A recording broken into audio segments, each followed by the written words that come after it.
right, hold on. Okay, today we're reading An Evolutionary Perspective.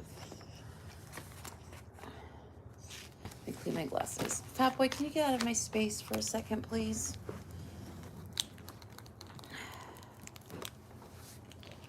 Okay, hold on.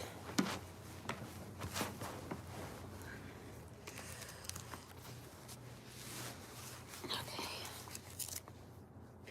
All right. Of all the implications the chakra system suggests, perhaps the most exciting is its evolutionary perspective. As the chakras represent the organization of universal principles, it is no surprise that this profound formula for wholeness can be applied to cultural as well as individual progression. In perfect reflection of our psychological development, Western social culture history traces the progression of the chakras from bottom to top, using this formula as a lens from which to view our current millennial transformation. We find the chakra system again provides an elegant map for the collective journey, shedding new light on the age-old question, where are we? How did we get here? And where are we going? The first question, where are we, can best be answered with a metaphor. It is generally agreed by anyone who keeps up with current events that we are in a state of massive global transformation. The transformation can be likened to a collective coming of age ritual, much like the tribal rituals that take an adolescent from childhood to adulthood. From the perspective of the chakra system, the challenges that face us today can be understood as the passage through the chakra most associated with transformation itself, the fiery third chakra, solar plexus. We are burning the fuel of the past to illuminate the path of the future. Chakra 3 represents the current dominant values of power and will, energy and aggression, ego and autonomy, and must be incorporated, resolved, and transcended in our own journey to the next level, Chakra 4, the realm of the heart. With its attributes of peace, balance, compassion, and love, we can look at this passage as a collective ritual of coming of age in the heart. Lest you think this sounds like a utopian fantasy hashed over from the 60s, let me put this in perspective with an evolutionary timeline dating back over the last 30,000 years of human history. This will then address the next question: how did we get here? Which in turn brings us clues to that third and most important question: where are we going? For out of that question arises the new global vision that is so desperately needed at this time. How did we get here? Chakra 1, Earth and Survival. In Chakra 1, the element Earth and the instincts of survival are linked together to form the foundation of the entire chakra system. On an individual level, we must ensure our survival before we evolve to any other levels.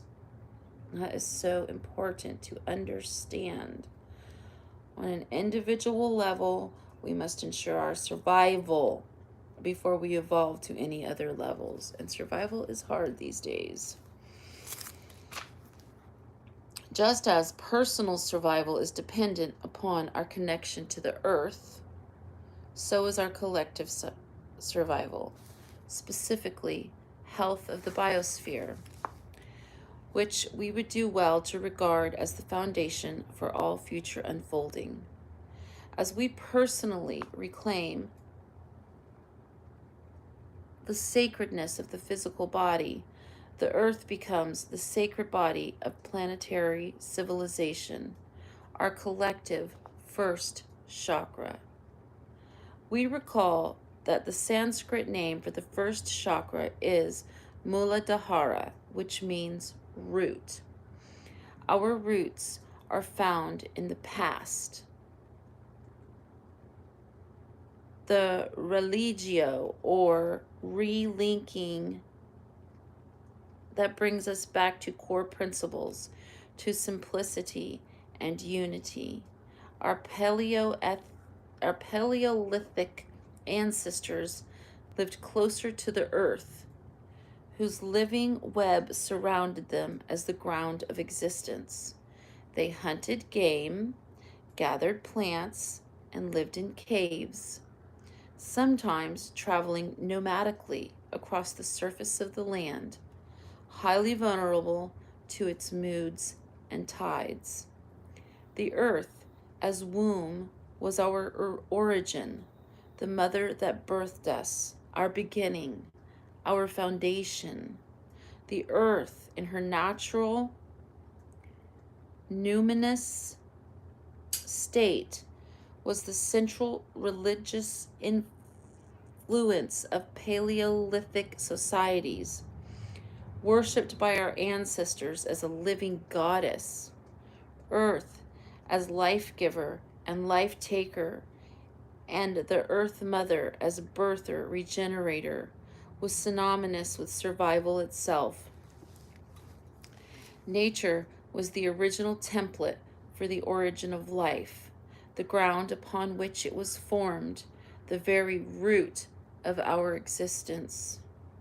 With cultural values that debase both the body and the earth, while simultaneously denying our past, we have literally cut ourselves off from our roots. In so doing, we are hindering our very survival and our ability to grow beyond this level. While the evolutionary direction of consciousness appears to be the one that moves upward through the chakras, like living plants, we only grow taller by sending roots deep into the soil. Our growth must move in both directions simultaneously, upward toward the complementary of the future and downward, anchoring our roots in the simplicity of our past. We cannot deny the roots of our past, nor our connection to the earth, and have a future as a species. It is not surprising that movements abound reclaiming this ancient spiritual connection to the earth, to Paleolithic mother goddesses, and to primal practices that link us directly and simply with the foundational level of mythic consciousness. This relinking with the earth as a spiritual center can be a stabilizing influence in the massive changes that will indeed occur.